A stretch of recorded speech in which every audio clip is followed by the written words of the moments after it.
আসসালামু আলাইকুম প্রিয় দর্শক, অন্য মঞ্চের আলাপচারিতায় আপনাদের সকলকে স্বাগত জানাচ্ছি। দর্শক, আজকে একটা ঘটনা ঘটেছে। নাসিরউদ্দিন পাটোয়ারির উপর হামলার অভিযোগ, ভিডিও চিত্র তাই প্রমাণ করে। আবার যিনি ডিম ছুঁড়েছেন বলে অভিযোগ করা হচ্ছে, তার উপরও হামলার দৃশ্য আমরা দেখলাম ভিডিওতে। এটা দেখি আমরা।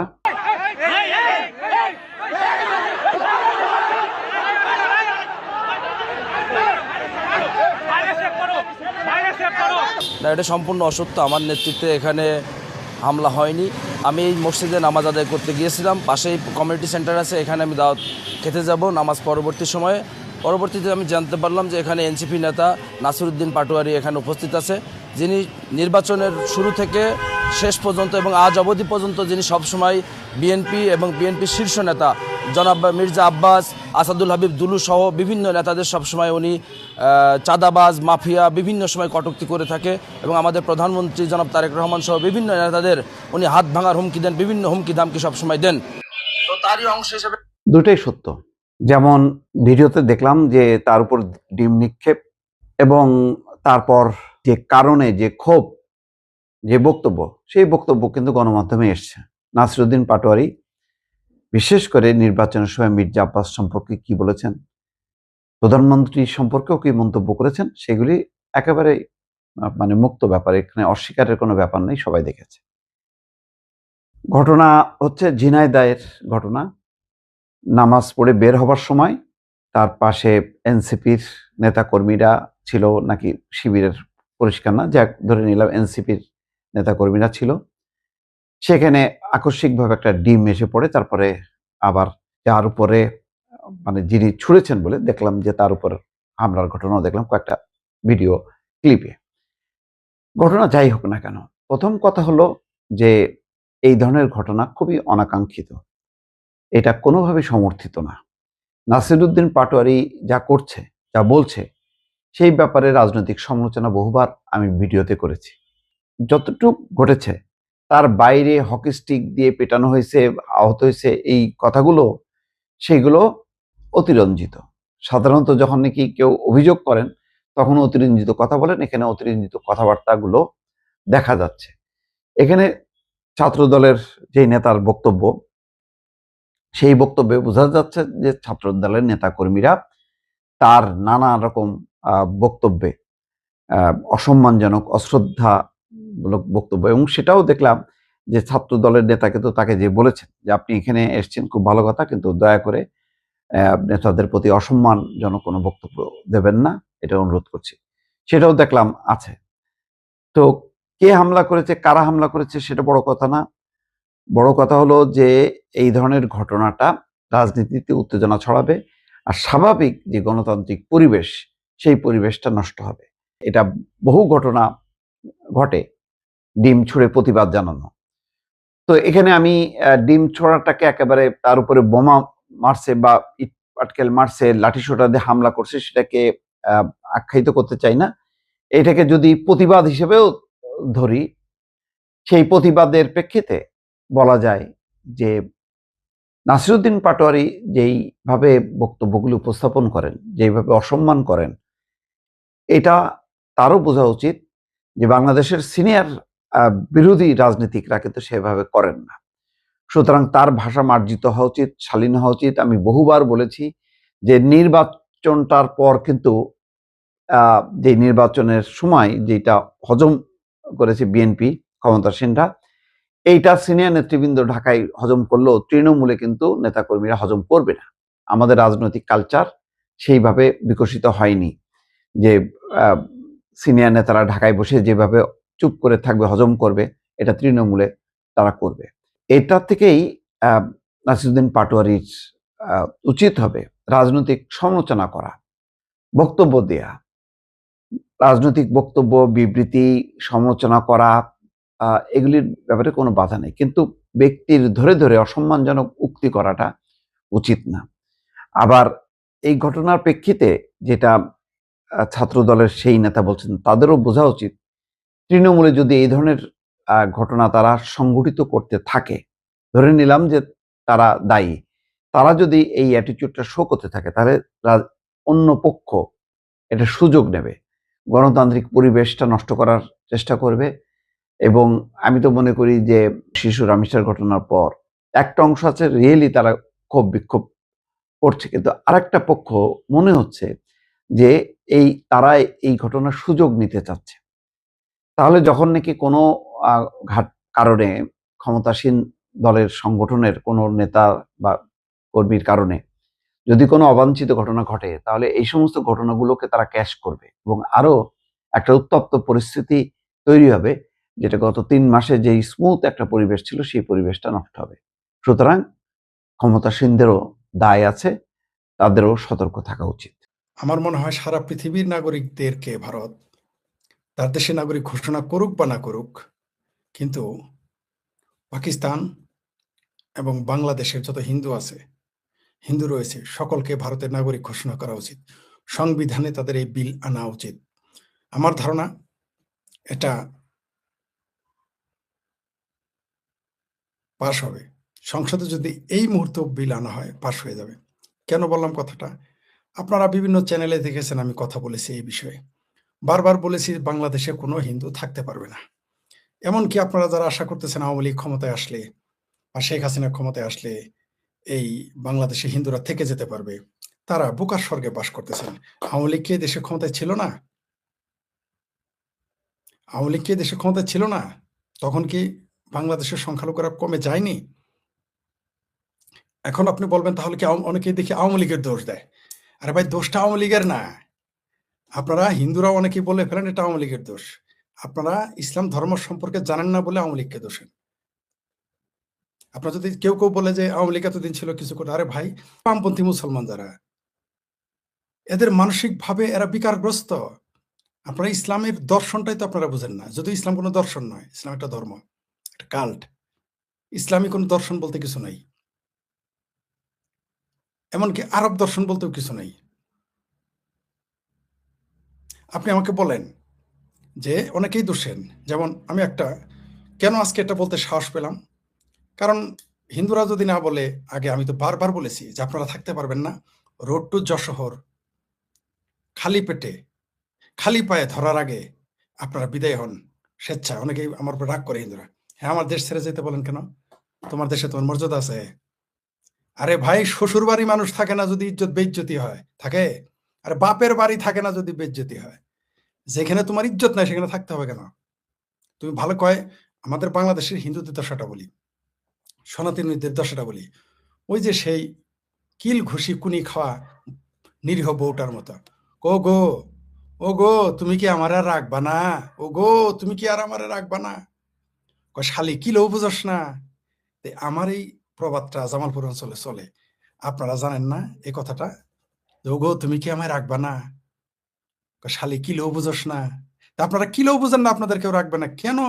আমি দেখি অনেক কেউ জেদে, কেউ না বুঝে শেখ হাসিনাকে দোষেন, শেখ হাসিনা দেয়। এমনকি কেউ বঙ্গবন্ধুকেও দোষেন। জামাত, বিএনপি, আওয়ামী লীগ, এই পাকিস্তানদের তো দোষে নেই। দেখেছি আমি শেখ হাসিনাকেও দোষেন, বঙ্গবন্ধুকেও দোষেন। সেটা আমার পরিচিত অনেকে আছেন। যারা এটা দোষেন, প্রথমত তারা ইসলাম ও আরব দর্শন সম্পর্কে ধারণা রাখেন না। একেবারে জিরো জিরো জিরো।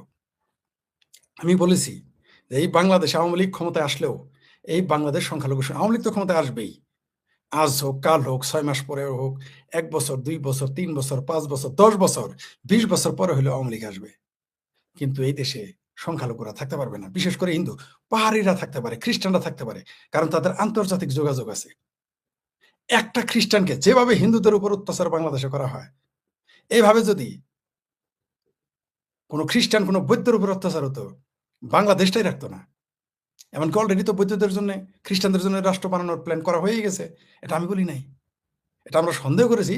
জননেত্রী শেখ হাসিনা ক্ষমতায় থাকতে বলে গেছেন যে 27 আমরা একটি দেশ খ্রিস্টান রাষ্ট্র চাই। কার জন্য চায়? হিন্দুদের জন্য। একটা খ্রিস্টান রাষ্ট্র যে জননেত্রী শেখ হাসিনা যে বলেছেন, আপনারা যে শেখ হাসিনাকে দোষেন, তিনি তো আগেই বলে দিয়েছেন এটা করতে যাচ্ছে। কিভাবে বলবে? তিনি কি ডাইরেক্ট বলবে আমার মতো? তিনি তো ফরিদ না, শেখ ফরিদ না, তিনি শেখ হাসিনা। তিনি একটা দলের প্রধান, দেশের প্রধান। তিনি কি আমার ভাষায় কথা বলতে পারবেন? আমাকে যদি কালকে ক্ষমতায় মন্ত্রী বানান, আমি এই ভাষায় কথা বলতে পারবো? আমার তখন লিমিটেশন থাকবে, এটা বুঝেন না কেন আপনারা? তিনি যখন বলেছেন একটা খ্রিস্টান রাষ্ট্র বানাতে চায় সাদা চামড়া, তো ওখানে কি হিন্দুদের রাখার জন্য? আপনার কি মানে রোহিঙ্গাদের রাখবে, মুসলমানদের? খ্রিস্টান এবং বৌদ্ধদের জন্য বানাবে, এবং বানাবেই, ঠেকানো আর যাবে না। সেই কাজ কিন্তু এই যে 2024-এর 5ই আগস্টে জুলাই সন্ত্রাসী আমার ভাবির পোলারা এবং সিংকো বামেরা জামাত বিএনপি মিলে করে ফেলেছে। সেই কাজ তারা আলহামদুলিল্লাহ শুরু করে দিয়েছে। শুনেছেন তো যে জাহাজ আসবে, কেউ কিছু জিজ্ঞেস করতে পারবেন না। সেই জন্য আমি বারবার বলেছি যে এই বাংলাদেশে যেই দিন সংখ্যালঘু শূন্য হবে, বারবার বলি আপনাদের, আরে ভাই আমি বুদ্ধিজীবী না, আমি কোনো কলেজ ইউনিভার্সিটির কলেজের আমি অধ্যাপক না, প্রিন্সিপাল না, কোনো ইউনিভার্সিটির ভিসি না বলে কি আমার কথার আপনার দাম দিতেছেন না, তাই না? কিন্তু এই শেখ ফরিদ, জিন্দাফর, জামালপুরের কথা, গরিবের কথা বাসি হলে কিন্তু বলবে। এক কাপড়ে কিন্তু যেতে হবে। আপনারা যারা বাংলাদেশে হিন্দু রয়েছেন, আপনারা বাংলাদেশে যারা সনাতনী রয়েছেন, আমি শেখ ফরিদ লিখে দিলাম অনেক মানুষকে, 95% হিন্দুকে এক কাপড়ে চলে যেতে হবে। আপনাদের যেতে বাধ্য করবে, আপনারা যেতে বাধ্য হবেন। আমি কিন্তু চাই না আপনারা চলে যান, কারণ আপনারা বাংলাদেশ শূন্য হওয়ার পরেই এই বাংলাদেশের কপালটা হয়ে যাবে সিরিয়ার মতো। এই কপাল পুরা বাংলাদেশের কপালটা তখন হয়ে যাবে সুদানের মতো। আমি জানি এই দেশের যতদিন হিন্দুরা রয়েছে ততদিন ভারত অনেকটা ছাড় দেবে। ধরে নেন আজকে সংখ্যালঘু শূন্য, মানে হিন্দু বাংলাদেশে এখন নাই, পাকিস্তানের মধ্যে 1% বা আফগানিস্তান 0 হয়ে গেছে। বাংলাদেশে ডিজেল দিত ভারত, এক ফোঁটা না, নট এ সিঙ্গেল ড্রপ দিত না। কেন দিচ্ছে জানেন? এই যে বাংলাদেশকে একটু ছাড় এখন দিচ্ছে, 2টা কারণ। একটা হলো শেখ হাসিনাকে আবার ক্ষমতায় আনবে, ভারত সরকার সমস্ত সহযোগিতা করবে। দ্বিতীয়, সংখ্যালঘু এই হিন্দু এখানে 1.5 কোটির মতো প্রায় রয়েছে বলে এই সহযোগিতা করতেছে। যেদিন শেখ হাসিনা থাকবে না, আমি আওয়ামী লীগ বলি নাই কিন্তু, মাইন্ডেড, কারণ এই বাংলাদেশ আওয়ামী লীগ এখন অর্ধেক খমিনি হয়ে গেছে, এটা ভারত জানে। এই যে খমিনির পক্ষে ফালাফালি করে আওয়ামী লীগ যে কি নিজের কোরালটা মারছে, ভারত এবং সৌদি আরব, দুবাই এবং আমেরিকা কেউ এটা ভালো দৃষ্টিতে দেখে নাই। যেভাবে বাংলাদেশ আওয়ামী লীগেরা তেহরানের কষায় খমিনি লীগের পক্ষে তেল চোরার মতো লাফালাফি করছে, আষাঢ় মাসে ব্যাঙের ছাওয়ের মতো। আপনি বিএনপিকে দেখেছেন ওভাবে কথা বলতে, জামাতকে দেখেছেন ওভাবে কথা বলতে, হেফাজতকে দেখেছেন ওভাবে কথা বলতে, চরমনাইকে দেখেছেন ওভাবে কথা বলতে, ইরানের পক্ষে দেখেন নাই। লামা সাবিরও তো একটা ছিল না মৌলবী। কিন্তু আপনার আওয়ামী লীগেরা পুরো মানে পারলে পুরো বাংলাদেশ খমিনি লীগ হয়ে যায় আওয়ামী লীগ বাদ দিয়ে। এটা ফলাফল কিন্তু আপনাদের ভুগতে হবে। সেই জন্য বললাম, যেদিন আওয়ামী লীগ থাকবে না, আওয়ামী লীগ বললে সরি, শেখ হাসিনা থাকবে না, আর বাংলাদেশের হিন্দুরা থাকবে না, সেই দিন বুঝবেন বাংলাদেশের আগা কিভাবে কষা হয়ে যায়। জাহিদ, কষা জাহিদের মতো আপনাদের পরিণতি হয়ে যাবে, টেরই পাবেন না। তো আমি কেন বললাম, এই ঘটনাটা কেন বলেছি একটু শুনেন। আজকে আমার খুব প্রিয় মানুষ, খুব পছন্দের মানুষ, তিনি আমেরিকা থেকে যখন বাংলাদেশে এসেছিলেন অনেক আগে, তিনি আমাকে একটি শার্ট এবং টাই গিফট করেছিলেন। খুব পছন্দ করতেন আমাকে অনেক আগে। সমীরণ ভট্টাচার্য স্যার একটা পোস্ট দিয়েছেন 9 ঘন্টা আগে, লিখেছেন বাংলাদেশে অত্যাচারিত হিন্দুদের জন্য ভারত সরকারের ইমিগ্রেশন ভিসা চালু করা উচিত। ইমিগ্রেশন ভিসা মতলব মানে আপনি যেই দেশে যাবেন সেই দেশে গিয়ে আপনি নাগরিকত্ব পাবেন, আরপি পাবেন বা ব্যবসা বাণিজ্য করে থেকে যেতে পারবেন। এটাকে ইমিগ্রেশন ভিসা বলে সম্ভবত, আমি এটার বিশদ ব্যাখ্যা জানি না। দ্বিতীয়, জন্মভূমি ত্যাগ করে ভিন্ন একটি দেশে অভিবাসন গ্রহণ করাও সেখানে টিকে থাকা সহজ নয়। ভারত সরকারের সক্রিয় সহযোগিতা, আমি হুবহু পড়তেছি কি লিখেছেন, আবারও বলি, এটা লিখেছেন সমীরণ ভট্টাচার্য, তিনি প্রবাসী আমেরিকা, ডক্টর সমীরণ ভট্টাচার্য লিখেছেন যে ভারত সরকারের সক্রিয় সহযোগিতা পেলে অত্যাচারিত হিন্দুরা এই মানবতার জীবন থেকে উত্তরণের পথ পেত। স্যার আমি সবই নিয়ে বলতে চাই, এবং সকল হিন্দুদের, শুধু অত্যাচারিত হিন্দু না, এখানে সব হিন্দুরাই অত্যাচারিত। আপনি মনে করেন না যে গয়েশ্বর চন্দ্র এমপি হয়েছে বলেই, মন্ত্রী হয়েছে বলেই তারা খুব জামাই আদর আছে, না, গরুর গোস্ত খাইতে হয়, এটা মনে রাখেন। যাই হোক, গরুর গোস্ত খায় প্রমাণ করতে হয় যে তারা বিএনপি করে। যাই হোক, পাকিস্তানি আমলে হিন্দুরা চাইলে ভারতে নাগরিকত্ব পেত, পড়ালেখার ডিপ্লোমা সার্টিফিকেট সহ সবই সমমর্যাদা পেত। এটা আমাদের জানা ছিল না, আমরা যারা তাদের সাথে বয়সে কম আমরা এটা জানতাম না, মানে আমি জানতাম না। সাথে সাথে চাকরিও পাওয়া যেত, মানে পাকিস্তান আমলে পাকিস্তান থেকে ভারতে চলে আসলে সার্টিফিকেটে মানো থাকতো, চাকরিও পেত। দেখেন কত সুবিধা ছিল পাকিস্তান আমলে, আর এখন ভারত সেই সুযোগ দেয় না, বিজেপির সরকার সুযোগ দেয় না। কেন দেবেন না ভাই? আচ্ছা যাই হোক, সেটা পরে আলোচনা করি। পাকিস্তান আমলে এই নিয়ম সমূহ ভারতকে আবার চালু করতে হবে। এটা কে বলেছেন? ডক্টর সমীরণ ভট্টাচার্য, তিনি কানাডা প্রবাসী, আমেরিকা প্রবাসী, আমাদের বাংলাদেশি। 71 সনে পাকিস্তান ভেঙেছিল ইন্দিরা গান্ধী। হিন্দুরা তার এই অদূরদর্শী কর্মের ফলে আজ বাংলাদেশিদের কাছে চরম শত্রু। এটা কিন্তু সত্য। বাংলাদেশে হিন্দুরা ১ নাম্বার শত্রু ২টা কারণে। প্রথমত হলো হিন্দুরা ইসলামের দৃষ্টিতে মুশরিক, মূর্তি পূজক, সবচেয়ে বেশি ঘৃণার বস্তু। বস্তু মানুষ না। তারপরে যে প্রধান আরেকটা কারণ হয়, ২টাই প্রধান কারণ। একটা হলো প্রথম ধর্ম। এই যে আপনাদের আমি বললাম আপনারা শেখ হাসিনা আর আওয়ামী লীগকে দোষেন, বঙ্গবন্ধুকেও দোষেন। এইখানেও স্যার বঙ্গবন্ধুকেও কাঠগড়ায় দাঁড় করিয়েছে। আমি এটা একমত না স্যার আপনার সাথে। এই দেশের দর্শনটাই তো হলো হিন্দু বিরোধী। মুসলমান মানেই সে হিন্দুদের বিরোধিতা করতেই হবে। মুসলমান মানে মন্দিরের বিরোধিতা করতেই হবে। মুসলমান মানেই প্রতিমার বিরোধিতা করতেই হবে। করতে হবে না তো সে মুসলমান না, থাকতে পারবে না। এটা ইসলাম, আপনাকে বুঝতে হবে। এখানে আওয়ামী লীগ বিএনপি প্রশ্ন না, দর্শনটা এরকম। হিন্দু বিদ্বেষী আপনাকে হইতেই হবে। মুসলমান হইতে গেলে আপনাকে ইহুদি বিদ্বেষী হইতেই হবে। পৃথিবীর একটা মুসলমান আমার সামনে বলুক সে ইহুদি বিদ্বেষী নয়, বলতে বলেন। বা আপনি তাকে ডেকে বলেন সে ইহুদি বিদ্বেষী না। ইহুদিরা কি তার পাশা খামচা মারছিল? এই যে বাংলাদেশে যারা ইহুদিদের বিরোধিতা করে তাদের পশ্চাৎ দেশে খামচা মারছিল ইহুদিদের ফেসবুক, ইহুদিদের ইউটিউব, ইহুদিদের সবকিছু। সেখানে গিয়ে লেখে ইহুদিরা ভালো না, ইহুদি ধ্বংস চায়, ইহুদি মুক্ত পৃথিবী চায়। এটা ইসলামের চিন্তার চেতনার আদর্শের অংশ, তার ইমানের অংশ। তেমনি হিন্দুর বিরোধিতা করাও মুসলমানদের ধর্মীয় বিষয়, এটা আওয়ামী লীগ বিএনপির বিষয় না। সেই জন্যই দেখবেন আওয়ামী লীগের বহু লোক, আচ্ছা আওয়ামী লীগ তো মুক্তিযুদ্ধের পক্ষে, তাই না? ধরেন 90% অন্তত মুক্তিযুদ্ধের পক্ষে, 10% ধরে নিলাম মুক্তিযুদ্ধের পক্ষে না, এমনি আসছে ব্যবসা বাণিজ্য করার জন্য, সুবিধা নেওয়ার জন্য। 90% তো মুক্তিযুদ্ধের পক্ষে, আর ধরেন 80%, আর 20% বাদ দিলাম। কিন্তু 80%-এর মধ্যে কত পার্সেন্ট হিন্দু বিরোধী আপনি জানেন? ভারত বিরোধী আপনি জানেন? এমনকি এই মুহূর্তে যারা আশ্রিত আছে ভারতে, মনে করেন এই মুহূর্তে 1000 আছে আশ্রিত ভারতে, ওই 1000-এর মধ্যে 200 পাবেন হিন্দু বিরোধী, হিন্দু বিদ্বেষী, ভারত বিদ্বেষী। এটা তার রাজনৈতিক কারণে না, এটা সে ধর্মীয় কারণে সে বিদ্বেষ পোষণ করে, এবং তাকে তা করতেই হবে, উপায় নাই তাছাড়া। কারণ সে পরিবার থেকে, ঘর থেকে, বাড়ি থেকে এটা শিখে আসছে। আপনি তাকে কিভাবে সেটা আপনি মজ্জাগত, তার এটা সে বাপের কাছে শিখছে হিন্দু ভালো না, মায়ের কাছে শিখছে হিন্দু ভালো না, পরিবারের কাছে শিখছে হিন্দু ভালো না, সমাজে শিখছে হিন্দুরা মুশরিক, ঘৃণা করতে হবে, অপবিত্র। সমাজে শিখছে, রাষ্ট্রে শিখছে, স্কুল কলেজ বিশ্ববিদ্যালয়ে শিখেছে, মসজিদে শিখেছে, মাদ্রাসায় শিখেছে, কলেজেও আজকাল এটা শিখে, কোচিং সেন্টারে শিখেছে। আপনি সেই মানুষটাকে আওয়ামী লীগ করলে কি আর বিএনপি করলে কি আপনি তাকে কিভাবে আপনার পক্ষে নেবেন? কি করে বলেন আপনি আমাকে? দেখেন নাই কায়সার হামিদ তার মেয়ের নিয়ে ভারতে যে আসার পরে কি বয়ানটা দিছে? পাকিস্তান থেকে আসলে কি বয়ান দিত না? তখন বলতো আমার মেয়ের হায়াত নাই, আল্লাহ নিয়ে নিছে। কিন্তু ভারত থেকে ফিরে আসছে বলছে যে ভারত তাকে মেরে ফেলছে, কেন আর কিছুদিন রাখলো না? এটা কিন্তু ধর্মীয় কারণে হয়েছে।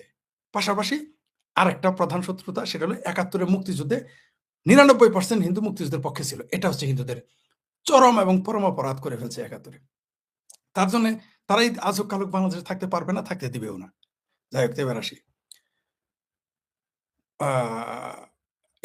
ইন্দিরা গান্ধী, পাকিস্তান ভেঙেছিলেন না ইন্দিরা গান্ধী। হিন্দুরা তার এই অদূরদর্শী কর্মের ফলে আজ বাংলাদেশের কাছে চরম শত্রু। এই প্রচন্ড বিদেশের ফলে 2 কোটি মোটামুটি সচ্ছল হিন্দুর চোখে ঘুম নেই, জমি জমা সয় সম্পত্তি সবে আল্লাহু আকবার ধ্বনি দিয়ে ত্রাস সৃষ্টি করে জোর করে দখলে করে নিচ্ছে। মা বাবার সামনেই তার মেয়েকে নিয়ে ধর্মান্তরিত করতেছে, ইসলাম অবমাননার অভিযোগ তুলে প্রত্যহ হিন্দুদের জেলে পড়ছে। প্রকৃত চিত্র যে আরো কত ভয়াবহ তা সবাই জানি।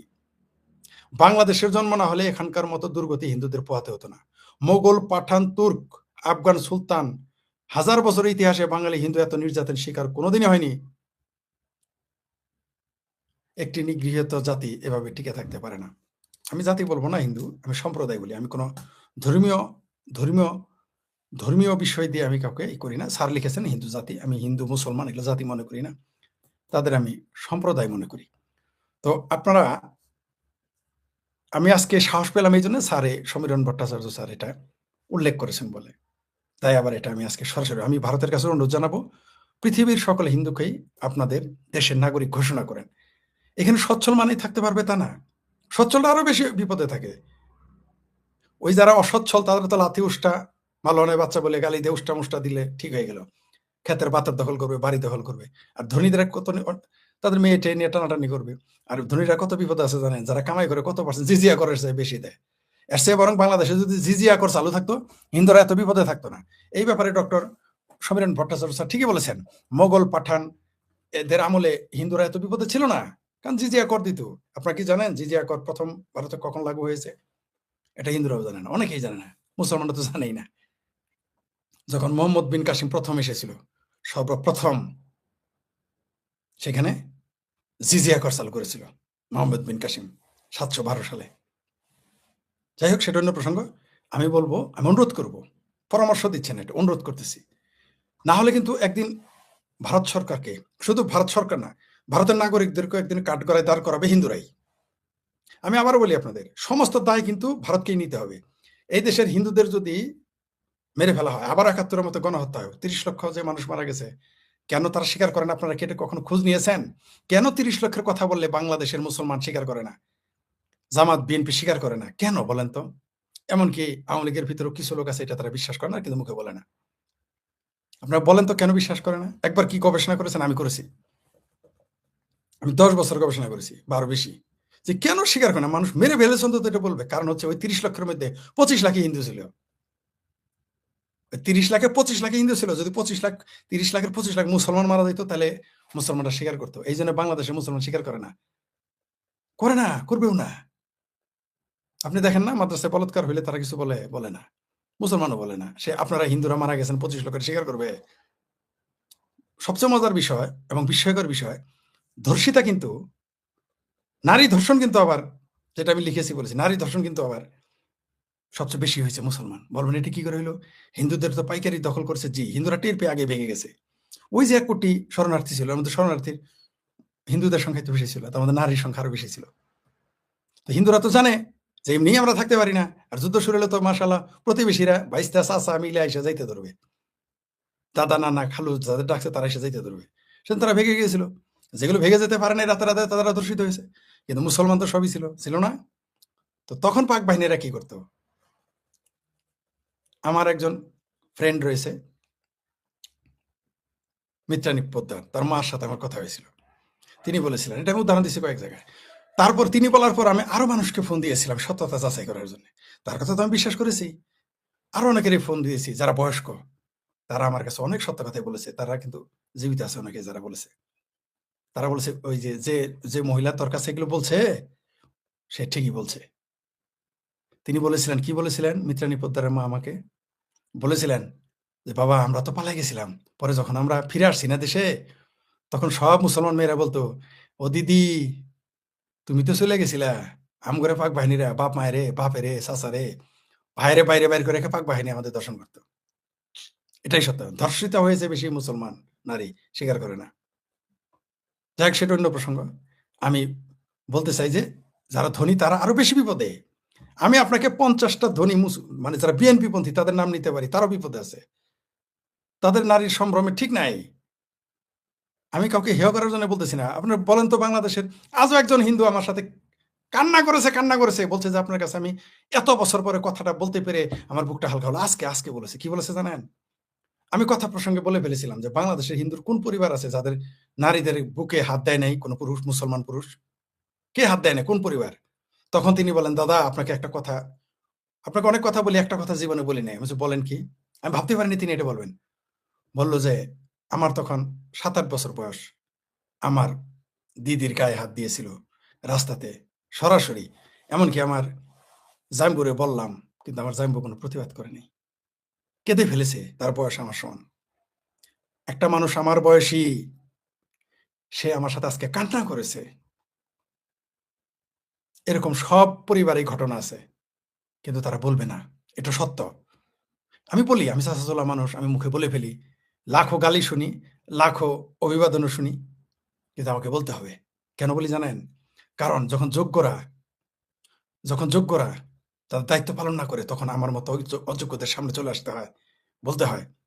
তাই বলতেছি। আজকে ডক্টর সমীরণ ভট্টাচার্য স্যারের পোস্টটা দেখে ভাবলাম যে এটা এখন আমার বলার সময় হয়ে গেছে। এইভাবে আমি ভারতের সরকারকে বলতেছি, অনুরোধ করতেছি, আপনারা সারা পৃথিবীর হিন্দুদের ভারতের নাগরিক ঘোষণা করেন। আরে ভাই, আপনারা ভারতের যারা নাগরিক তাদের অনুরোধ করবো, হিন্দুরা যারা, মুসলমান রাজি হবে না, বরং মুসলমানই রাজি হবে।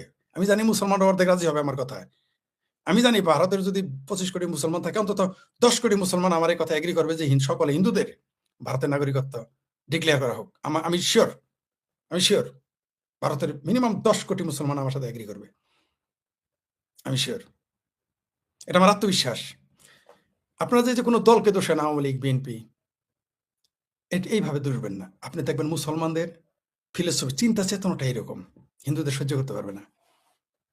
আপনি একটা ইহুদি বাংলাদেশ আইনে রাখেন তো দেখি, কিন্তু ইসরায়েলে 18% ইহুদি আছে, মুসলমান আছে। বাংলাদেশে একটা হিন্দু বাঁচায় রাখতে পারবেন?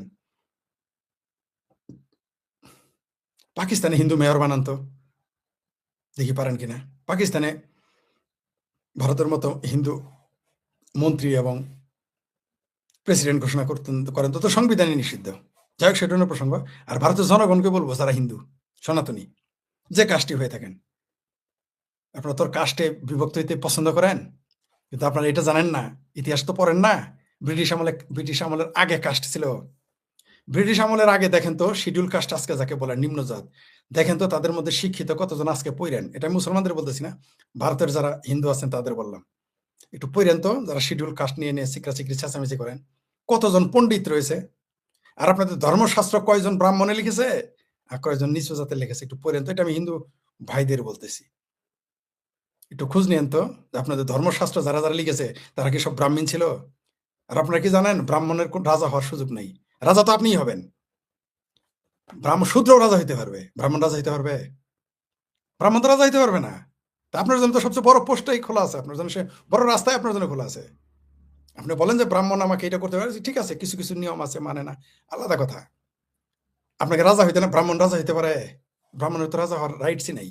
ধর্মগ্রন্থ বলে নাই ব্রাহ্মণ রাজা হবে। ব্রাহ্মণ পড়বে, পড়াবে, ব্রাহ্মণ মন্দিরেই থাকবে, ব্রাহ্মণ দরিদ্র থাকবে, ব্রাহ্মণের ধনী হওয়ার সুযোগ নেই। যে সমস্ত ব্রাহ্মণরা ধনী হচ্ছেন তাদের আমি ব্রাহ্মণই মনে করি না।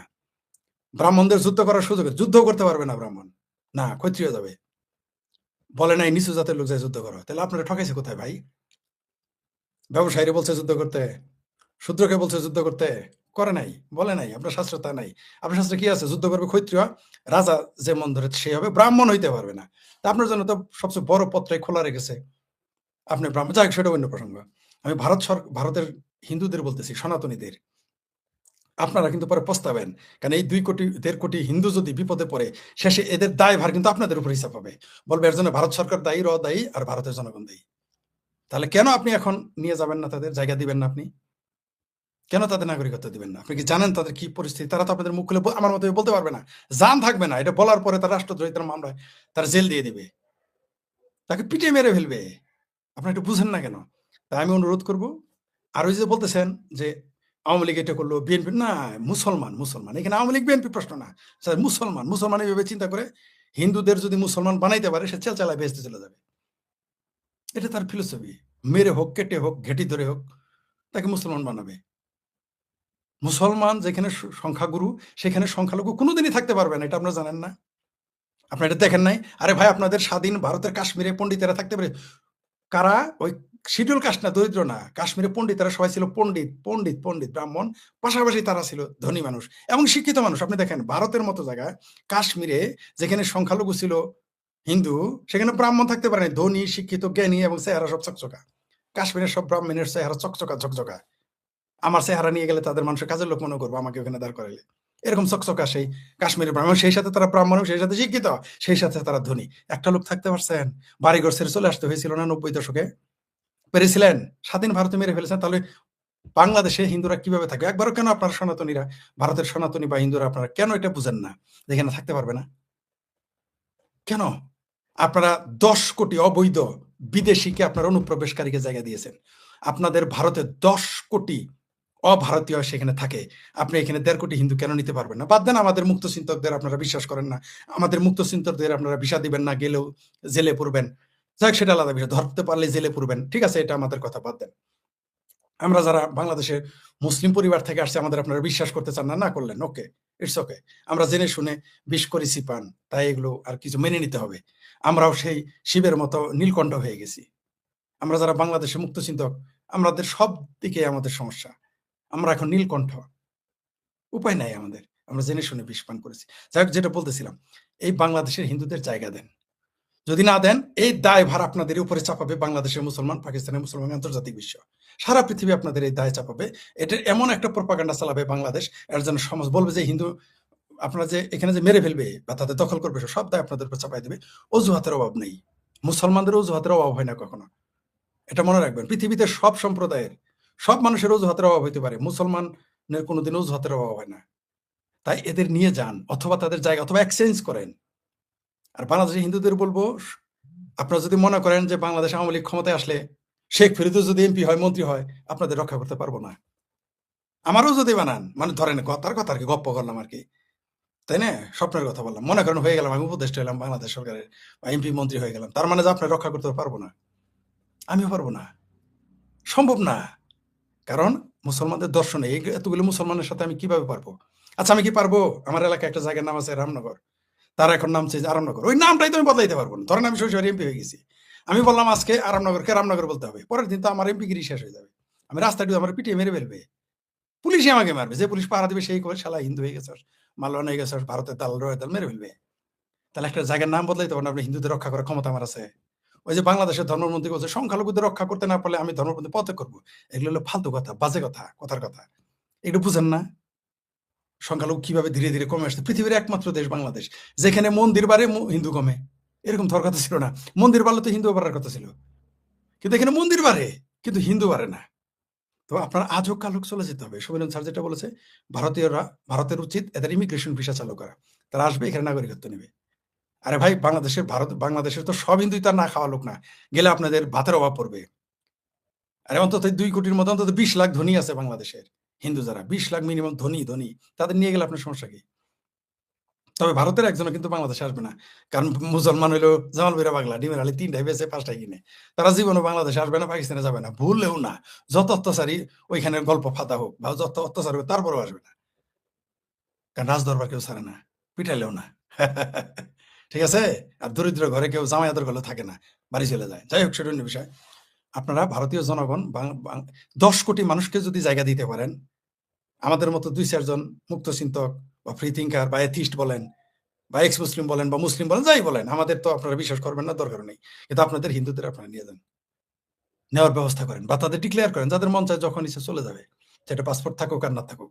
ওই যে সময় দিচ্ছেন না, এত তারিখে আসলে, এত তারিখ থেকে আসলে এত তারিখ, এগুলো বললেন না। যখন বিপদ আপনাকে তারিখ বলে আসবে না। এই বাংলাদেশের হিন্দুদের উপরে, সনাতনীদের উপরে যখন দুর্যোগ নামবে, ভয়াবহ দুর্যোগ, তখন তারিখ দিয়ে আসবে না, ওগুলো তারিখ ছাড়া আসবে। তাই এগুলো তারিখ দেন না, যে অমুক তারিখ থেকে আসলে তুমি ভারত অনুপ্রবেশকারী নও, তুমি থাকতে পারবা, অন্তত অবৈধ অনুপ্রবেশকারী নও, এই গল্প বাদ দেন। আমি আমার প্রিয়, আমার পছন্দের মানুষ শুভেন্দু দা বা শুভেন্দু অধিকারী, এখন তিনি মুখ্যমন্ত্রী হয়ে গেছেন, তাকে অনুরোধ করবো, আপনি এই ডিক্লেয়ার দেন, আপনার সরকার, আপনার কেন্দ্রীয় সরকারকে বলেন যে যে কোনো হিন্দু ভারতে যে কোনো ভাবে প্রবেশ করলে, যে কোনো দিন, সে যদি মনে করে আমি আর কোনো দেশে যাব না, ভারতে থাকবো, তাকে অন্তত নাগরিকত্ব না দিলে অন্তত তাকে আরপি দেন, বসবাস করেন, তার জান, তার সম্মান, তার সম্ভ্রম রক্ষা করার সুযোগ দেন। আপনারা জানেনই না, বাংলাদেশের এমন কোন মুসলমান নাই, মানে হিন্দু পরিবার নাই যে মুসলমান, এমন কোন মুসলমান পরিবার নাই তাদের ঘৃণা করে না, পাবেন না আপনি, একজনও নাই। ইভেন এমন কোন হিন্দু পরিবার পাবেন না যার বাড়ির বউ, মা, খালা, বোন, ভাগ্নি, ভাস্তি গায়ে কেউ হাত দেয় নাই কোনো মুসলমান, একটা পরিবার পাবেন না। এই কথাটা আমি বললে জানি অনেকে কষ্ট পাবেন, কিন্তু এটাই সত্য, এটাই সত্য। তাই দয়া করে আমি অনুরোধ করব, নরেন্দ্র মোদীজিকে কাছে অনুরোধ করতেছি, অমিত শাহের কাছে অনুরোধ করতেছি, শুভেন্দু দার আরো ভালো করে বুঝবেন, তিনি বাংলা ভাষী, এবং তিনি বলেছিলেন তার মা একা পরে চলে গিয়েছিলেন, এমন দাবি তিনি করেছেন। আমি অনুরোধ করবো আপনাদের কাছে, বাংলাদেশের হিন্দুদের এই সুযোগটা দিন, এমনকি ইনক্লুডিং পাকিস্তানি হিন্দুদের এই সুযোগটা দিয়ে রাখেন, বর্ডার একটা সাইড খোলা রাখেন, অথবা কোনো হিন্দু আসলে এদিকে চলে আসতে পারবে। এটা একটা আন্তর্জাতিক, জাতীয় এবং আন্তর্জাতিক ভাবে কোনো না কোনো কিছু করেন, কারণ এই দেশের হিন্দুদের কিন্তু সম্ভ্রম নিয়ে, সম্পদ নিয়ে যেতে দিবে না। সেই সুযোগটা আপনারা রাখবেন, না রাখলে একদিন আপনাদেরকে পস্তাতে হবে। আমার এই ভিডিওটা আপনারা মনোযোগ দিয়ে শুনবেন এবং মানুষকে শোনাবেন, এবং এটা দলিল হিসেবে থাকলো, দেখবেন আপনাদের পরে কিন্তু আপনাদের চোখের অশ্রু। তাহলে ভাই, যেটা ঘটতে যাচ্ছে, আপনি দেখতে পাচ্ছেন যে আমি আর 3-4 দিন পর আমাকে পানিতে চুবিয়ে মেরে ফেলবে, বা আগুনে ফেলে দিবে, বা গাছের থেকে ঝুলে ফেলবে, জেনে বুঝে আপনাকে আমাকে কেন রাখতেছেন বলেন? কেন আপনি পরে কানবেন? হা হা, এটা হলো আগেই আমি বলে দিলাম, আমাদের জামালপুর এটা কথা, পাশের কথা আগে বললাম। এখন কি করবেন না করবেন আপনাদের ব্যাপার, সিদ্ধান্ত আপনাদের। সম্মানিত দর্শক, দেশ চালানো কোনো সহজ বিষয় নয়। এখন যদি আপনি ডক্টর মোহাম্মদ ইউনূসের সামনে গিয়ে সামনে মাইকটা ধরেন, তাকে যদি বলেন দাদু ভাই বা মামা হুজুর বা চাচা যান, যারা বয়স্ক লোক তারা ভাইজান বলতে পারেন, যারা তার ছাত্র তারা বলতে পারেন স্যার, মান্যবর স্যার, যারা তাকে আল্লাহর ওলি মনে করেন তারা বলতে পারেন ইয়া শায়েখ, ইয়া হুজুর, ইয়া হজরত। আপনার অনুভূতি বলুন, রাষ্ট্র পরিচালনা করতে কেমন লাগে, এখন আপনার কাছে কেমন লাগছে, আবার কি আপনি দ্রুত মানে এখন আপনাকে তারেক রহমান সাহেব যদি ক্ষমতা হস্তান্তর করতেছে, আপনাকে একটা অন্তর্বর্তীকালীন সরকারের প্রধান হিসেবে 2 বছর দেশ চালাতে চায়, আপনি কি করবেন? একটু কল্পনা করেন তো তার উত্তর কি হতে পারে। নর্মালি তো যে কোনো একটা প্রশ্ন করলে সে হাত ঝুলায়, তারপরে হেসে দেয়, অনেক সময় খুব জোরে জোরে হেসে হেসে কথা বলে, ইংরেজিতে কথা বলে, বাংলাতেও সুন্দর করে কথা বলে।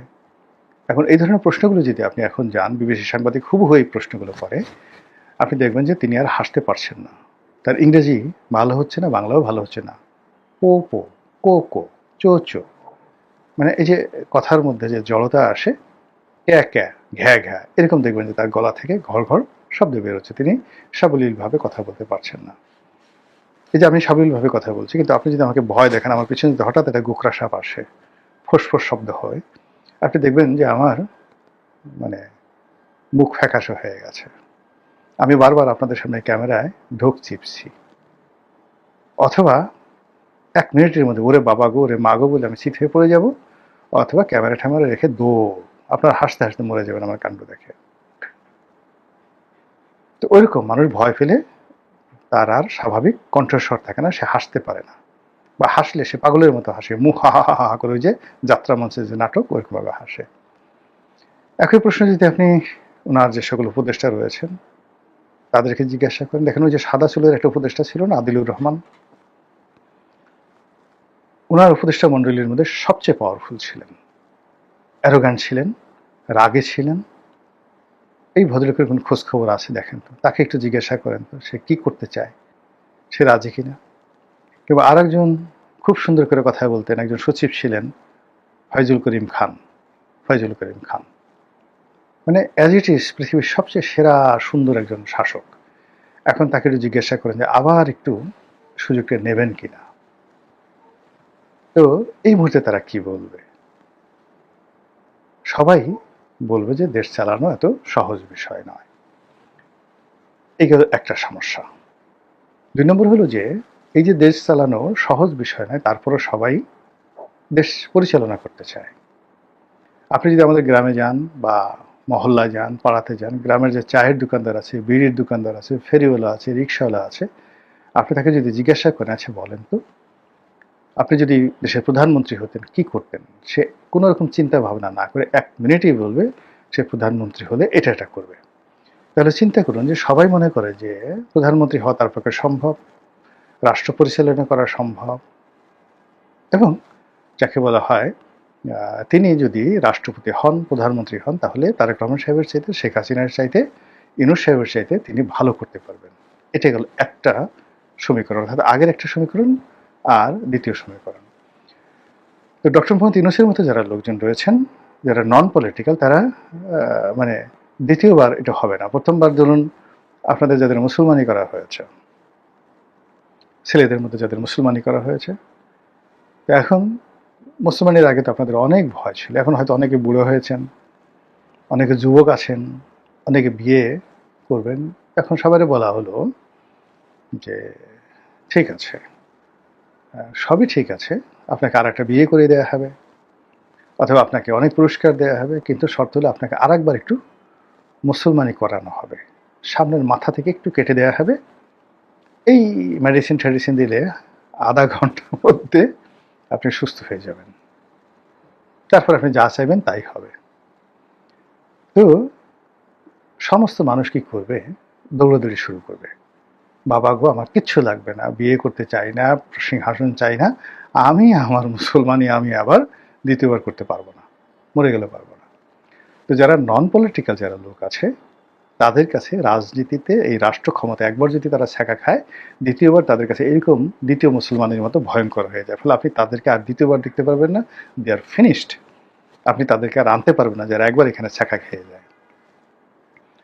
কিন্তু যারা পলিটিক্যাল লোকজন, এই যে ধরুন বিএনপি আওয়ামী লীগের যে সমস্ত লোকজন, তারা বছরের পর বছর মার খাচ্ছে, তারপর বছর পর বছর জেল খাটছে, সবকিছু হারাচ্ছে, বাড়িঘর ভেঙে তছনছ হয়ে যাচ্ছে, কিন্তু তারপরেও আবার তারা রাজনীতি করতে চায়, আবার তারা মন্ত্রী হতে চায়, আবার তারা ক্ষমতায় ফিরতে চায়।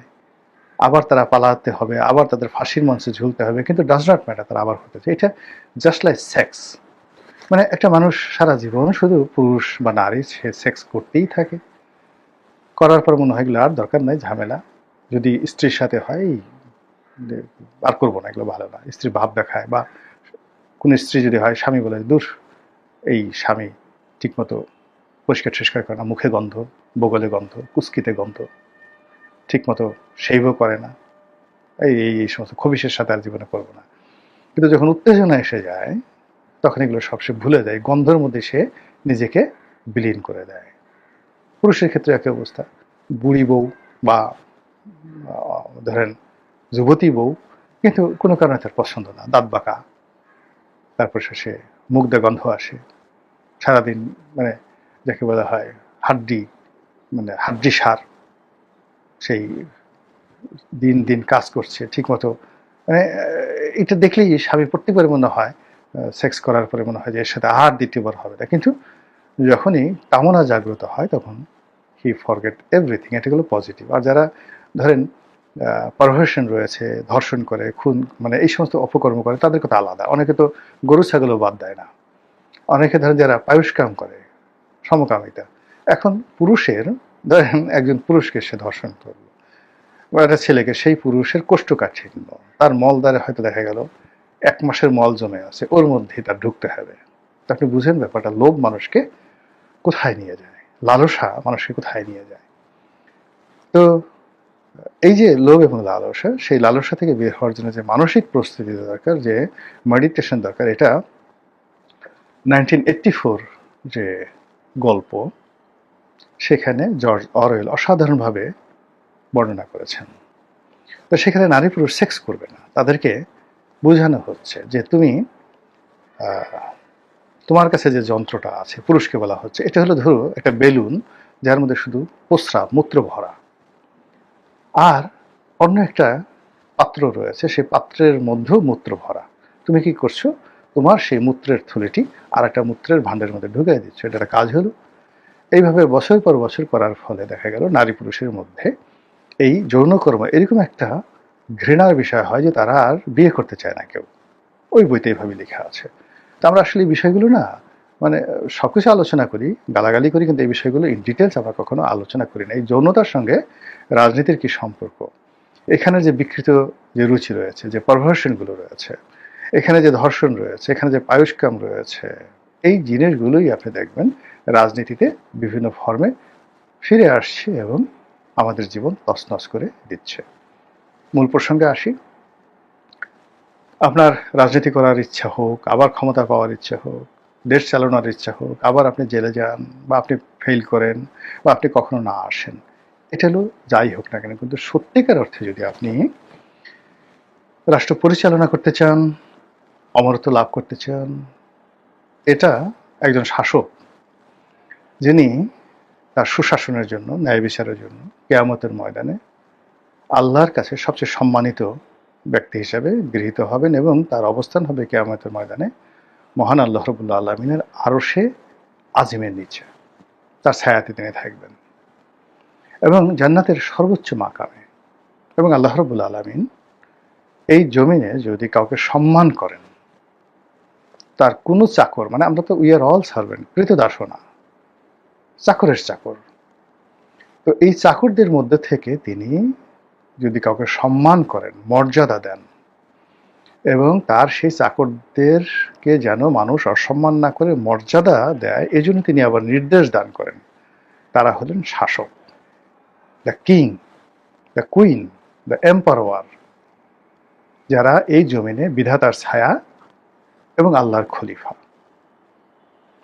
তো সেই মাকামে পৌঁছতে, সেই কাঙ্ক্ষিত লক্ষ্যে পৌঁছতে আপনি সহজে যেতে পারবেন না, ননির পুতুল হয়ে আপনি যেতে পারবেন না। আপনার দক্ষতা লাগবে, অভিজ্ঞতা লাগবে, চরিত্র লাগবে, এবং আপনি জীবনের বিভিন্ন ক্ষেত্রে সফল হয়েছেন। আপনার জীবনে ব্যর্থতা থাকবে, কিন্তু তার সঙ্গে সঙ্গে অন্তত ভালো ছাত্র ছিলেন, ভালো লেখাপড়া জানেন, ছাত্র ভালো না কিন্তু ভালো লেখাপড়া জানেন, পরিশ্রম করেন, অর্থনৈতিকভাবে আপনি অর্থ উপার্জন করতে পারেন, আপনি যুদ্ধ করতে পারেন, আপনার কমন সেন্স রয়েছে, আপনার সিভিক সেন্স রয়েছে, আপনার ইন্টেলিজেন্স রয়েছে, আপনার নলেজ রয়েছে, অর্থাৎ sense, sense, sensibility, common sense, এই তিনটি জিনিস আপনাকে একেবারে মাত্রায় মাত্রায় থাকতে হবে। গেদু হয়ে বেকুবের মতো আপনি, লোকজন যেখানে মারা গেছে সেখানে আপনি রবীন্দ্রসঙ্গীত বাজিয়ে দিলেন, মানে আপনার কমন সেন্স নাই, আপনার সেন্সিবিলিটি নাই। আবার যেখানে আপনার শীতকাল, আপনি গরমের ওয়াশ করলেন, এগুলো হবে না। তাহলে সেন্স, সেন্সিবিলিটি, স্পর্শকাতরতা এবং আপনার অনুভূতি এবং কমন সেন্স, মানে সার্বজনীনভাবে আপনার খুব ইন্টেলিজেন্স দরকার নাই, কিন্তু কমন সেন্স আপনাকে থাকতে হবে কোন জায়গাতে কোন জিনিসটি দরকার। তারপরে যেটা দরকার সেটা হলো you must have a good selection power. আপনি যদি একজন মুশিকে ধরে এনে বিমান মন্ত্রণালয়ে বসান, এই জুতো সেলাই করতে পারে, এই বিমানও চালাতে পারবে। এরপর আপনি যদি একজন ম্যাথরকে ধরে এনে সে ঢাকা মেডিকেলের আপনি স্বাস্থ্যমন্ত্রী বানান, যে এ যেহেতু মানে বিভিন্ন ফর্মে মানুষের যে আবর্জনাগুলো, ময়লাগুলো, বর্জ্যগুলো, এগুলো কোন ফর্মে আসে, কোনটা কালো, কোনটা ধলা, কোনটা পাতলা, সব কিছু এগুলো অভিজ্ঞতা আছে, কাজেই এই লোকের সে ভালো ডাক্তার আর হবে না, তাকে আমি স্বাস্থ্যমন্ত্রী বানাই দেবই।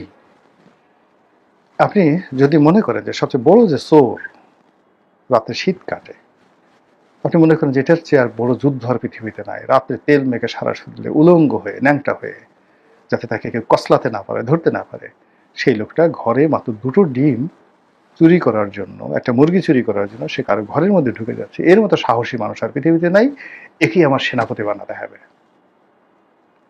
এই যদি হয় আপনার সেন্স, তাহলে আপনি কখনোই নেতা হতে পারবেন না, প্রশংসিত হবেন না, আর রাষ্ট্র চালাতে পারবেন না।